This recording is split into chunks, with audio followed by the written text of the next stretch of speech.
কথায় আছে অতি চালাকের গলায় দড়ি। এই চালাকি করতে করতে গলায় দড়ি, মুসলমানের কিন্তু একদিন গলায় দড়ি উঠবে। আল্লাহ রসুল সাল্লাল্লাহু আলাইহি সাল্লাম বলেছে, যে ব্যক্তি কালেমা একবার পড়বে তাকে আল্লাহ তাআলা জান্নাতে দেবেই। এই কথা শুনে অনেক মুসলমানই নামাজ কালাম রোজা হজ জাকাত কিছুই করতেছে না, শুধু কালেমা এক দুইবার পড়েই জান্নাতে যেতে চায়। বলে হ্যাঁ, আল্লাহ রসুল যদি বলে থাকে যে কালেমা একবার পড়লে তাকে আল্লাহ তাআলা জান্নাতে দিবে, তাহলে এটা সত্য, অবশ্যই জান্নাতে যাবে। কিন্তু এই যে চালাকিটা আপনি করলেন, কালেমা পড়লেন, নামাজ কালাম হজ জাকাত পড়লেন না, তাতে আপনি জান্নাতে কখন যাবেন?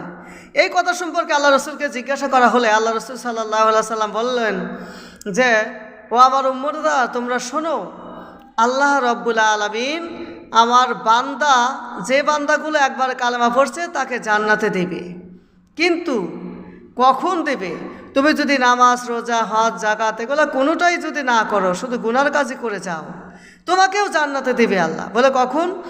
জাহান্নামে নিয়ে কামার যেভাবে খড়িকে পোড়াইয়া পোড়াইয়া কয়লায় পরিণত করে দেয়, ভাটার ভিতর থেকে শুধু কয়লা বের হয়, খড়ি আর পাওয়া যায় না, আপনাকেও জাহান্নামের আগুনে পোড়াইয়া পোড়াইয়া অল্প টুকরায় টুকরায় কয়লা বানিয়ে ফেলবে।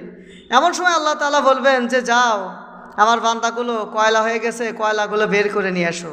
এই কয়লা হওয়ার পরে আপনাকে জান্নাতে দেবে। তার মানে হলো শুধু কালেমা পড়লেই হবে না, নামাজ কালাম হজ জাকাত সবগুলো আদায় করতে হবে, আর আল্লাহ তাআলার কাছে কালেমা পড়ে পড়ে শুকরিয়া আদায় করতে হবে, যাতে আল্লাহ পাকের জান্নাত নসিব হয়।